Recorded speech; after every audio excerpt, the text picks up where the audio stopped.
Buenos días. Nosotros somos profesores del área académica de Ciencias de la Educación de la Universidad Autónoma del Estado de Hidalgo y hoy presentamos esta ponencia denominada Las formas de vigilancia, autoridad y dirección de la relación educativa que subyacen en el aprendizaje en las escuelas. Mm, en esta ocasión presentamos aquí un análisis del impacto en el aprendizaje del ejercicio del poder y el control en el contexto de la escuela y del aula. El propósito es estudiar cómo en la práctica pedagógica se dan ciertas normatividades que implican comportamientos bajo límites regulados y orden implícito y explícito. Retomamos autores como Mario Díaz Villa, Lucy Nieto Carabeo, Basil Bernstein, para una fundamentación teórica de la relación entre los actores educativos en un contexto de reproducción cultural, características de la práctica pedagógica y el impacto del establecimiento de los límites rígidos y flexibles. El punto de partida vemos que está en indagar y precisar sobre el acontecer de las relaciones de autoridad, de poder y control en torno a la práctica pedagógica, dado que partimos del supuesto hipotético de que en la relación pedagógica se da una regulación de comportamientos con establecimiento de límites que pueden ser rígidos, no flexibles. La diversidad de tipos de relación social que se establecen en los distintos contextos, tanto macro como microsociales, están regulados por principios de poder y control. Lo que viene a significar que en la relación educativa, este tipo de principio se mantiene tanto de manera intrínseca como extrínsecamente en el contexto de una institución educativa e independientemente de los distintos actores de que se trate, sea la relación maestro-alumno, directivo-maestro y maestro, digamos, en relación con los directivos o alumno en relación con los directivos y dentro y fuera del aula, marcado siempre por una relación desigual dada la posición desigual que tienen en la división social del trabajo y que les marca límites rígidos y simbólicos que se establecen entre los actores. Tenemos varias preguntas de investigación que van guiando esta exposición. La primera es, ¿cómo afecta o facilita eh, el aprendizaje el uso de estrategias de control rígidas o flexibles? Los principios de poder y control se basan en límites, en principios rígidos que van conformando fronteras y formas de separar, excluir o diferenciar determinados por la división social del trabajo. La conservación de estos límites significa el mantenimiento del orden social. Esto se refleja de alguna manera en el ámbito de la educación a nivel micro, en el aula, o a nivel macro, en relaciones interinstitucionales. Sentimos que vivimos en una estructura social específicamente delimitada por una división social del trabajo, donde unos pueden estar incluidos y otros excluidos. Tal vez unos incluidos en determinadas estructuras sociales y otros en otras estructuras, muy posiblemente divididos en categorías resultantes de la división del trabajo.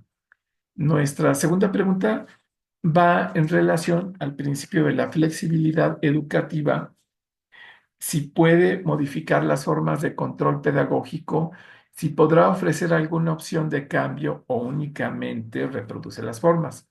Nos parece interesante e importante identificar cómo el poder y el control en la relación pedagógica están relacionados con límites físicos y simbólicos, por lo que buscamos ver cómo se vinculan dichos límites a la conciencia, a la ideología y o a la manera de pensar y actuar de las personas o grupos sociales, en este caso a través de la regulación que hacen del actuar pedagógico. Podría ser que los límites rígidos produzcan cierta separación o exclusión y los límites flexibles contribuyan a cierto cambio en las relaciones de poder, aun cuando continúe la reproducción del orden se introducen cambios en los procesos de interacción social.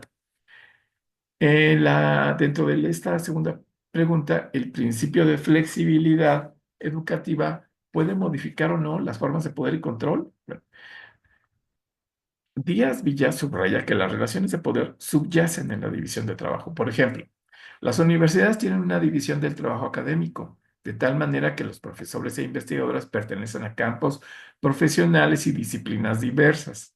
Los departamentos académicos se constituyen en áreas administrativas que llegan a establecer relaciones rígidas o flexibles, es decir, límites rígidos de aislamiento y separación o límites flexibles de integración y de reunión. En estas instituciones hay una división del trabajo, del conocimiento, y al interior de ellas entre ellas se establecen lazos de comunicación e interacción en los que subyacen relaciones de poder y control.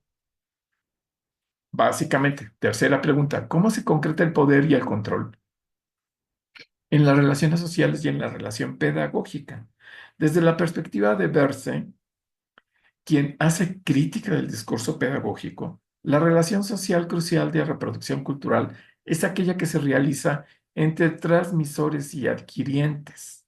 La relación pedagógica se caracteriza por cierta clasificación y enmarcación. La estructura de las clasificaciones y enmarcaciones de la sociedad revela tanto la distribución del poder como los principios de control. De esta manera, por un lado, tenemos el concepto de clasificación que remite a lo que se selecciona como válido y a lo que queda fuera del currículum. ¿Sí? Bernstein se cuestiona sobre qué lógica lo estructura y ordena, condicionando las prácticas de distribución en los distintos niveles escolares y que le alcanza a los distintos grupos sociales, ya que desde su perspectiva se establecen códigos sociolingüísticos que se vinculan con el concepto de clase y de relaciones sociales. Y por otro lado, el concepto de enmarcamiento que alude a la distribución de atribuciones y competencias que le corresponden a cada parte del sistema. La metodología que utilizamos es una metodología cualitativa, es un estudio que inicia con la idea de comprender y explicar el entramado que se da en la relación pedagógica en el aula y que se convirtió en una necesidad de saber. Durante el desarrollo del tema se buscó el modo de ser de una cosa, el poder y el control, y por lo cual es lo que es en la práctica pedagógica y cómo es en el aprendizaje y su vinculación con otras dimensiones al interior de la escuela. Dentro de la cuarta pregunta se concretan en el trabajo del aula, la educación superior, los conceptos de clasificación y enmarcamiento. Tal parece que sí. En el aula, bajo los contenidos programáticos de cada asignatura, es muy explícito en la pedagogía visible. Y en la pedagogía invisible puede llegar a operar bajo la existencia de algo no escrito, podría decirse oculto. Entonces, hay procesos de clasificación y enmarcamiento en las relaciones pedagógicas que comprueban la visibilidad o invisibilidad de ciertos procesos educativos, estableciendo límites rígidos y flexibles. Como conclusión, tenemos que en el marco del análisis de la relación entre aprendizaje y las estrategias de control a través del discurso regulador y el proceso instruccional, subyacen relaciones sociales, relaciones entre diversos actores, autoridades, maestros, alumnos y padres de familia al interior de una institución educativa. Entonces, marco de procesos de socialización se dan formas de control, a veces rígidas y a veces flexibles, según sea el caso. Entonces, menciona Díaz Villa que en el proceso de comunicación pedagógica subyacen formas y estrategias de control. Entonces, en esto más o menos reside nuestra ponencia, nuestra exposición. Aquí les presentamos nuestras referencias y esperemos que les surjan dudas y preguntas. Muchas gracias.